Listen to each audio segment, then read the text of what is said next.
వైఎస్ఆర్సీపీ ప్రతిష్టాత్మకంగా నిర్వహిస్తున్న ఫీజు పోరు కార్యక్రమాన్ని జయప్రదం చేయాలని సీనియర్ నేత రవీంద్రనాథ్ రెడ్డి, మాజీ డిప్యూటీ సీఎం అంజాద్ భాషా పిలుపునిచ్చారు. కడప వైఎస్ఆర్సీపీ ఆఫీసులో ఫీజు పోరు పోస్టర్ను ఆవిష్కరించారు. విద్యా వ్యవస్థను చంద్రబాబు పూర్తిగా నిర్వీర్యం చేశారని మండిపడ్డారు.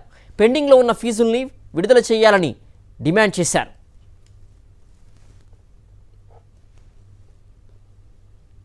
విద్యపైన అంత ఫోకస్గా పనిచేస్తే జగన్మోహన్ రెడ్డి గారు, రాజశేఖర రెడ్డి గారు గతంలో, తర్వాత వచ్చిన చంద్రబాబు నాయుడు గారు ఈ 7-8 నెలల కాలంలో తల్లికి వందనం అనేది లేదు, అంటే అమ్మఒడి అనేది.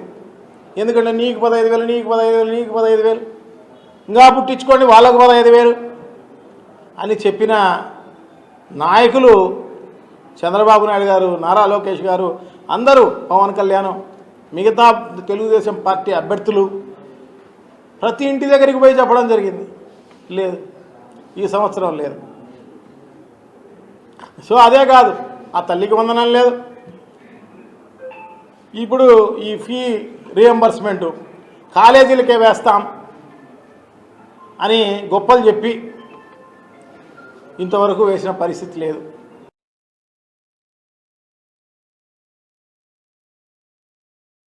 చంద్రబాబు నాయుడు గారి ప్రభుత్వం, కూటమి ప్రభుత్వం ఏర్పాటై 8 నెలలు కావస్తుంది.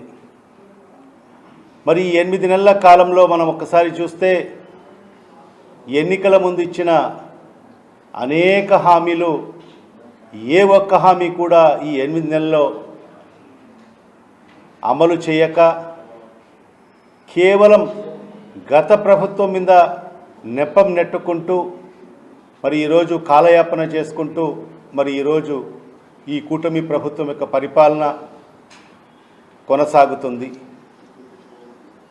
మరి ఏదైతే వాళ్ళు ఎన్నికల ముందు చంద్రబాబు నాయుడు గారు అయితే ఏమి, డిప్యూటీ ముఖ్యమంత్రి గారు, జనసేన నాయకులు పవన్ కళ్యాణ్ గారు అయితే ఏమి, నేనుండాను మీకందరికి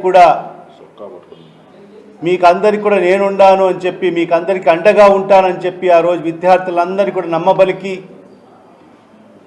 మరి ఆ రోజు జగన్మోహన్ రెడ్డి గారు చేస్తున్న కార్యక్రమాల మీద విష ప్రచారం చేసి మరి అధికారంలోకి వచ్చిన తర్వాత మరి ఈ 8 నెలల కాలంలో మరి విద్యార్థులను విస్మరించిన పరిస్థితి.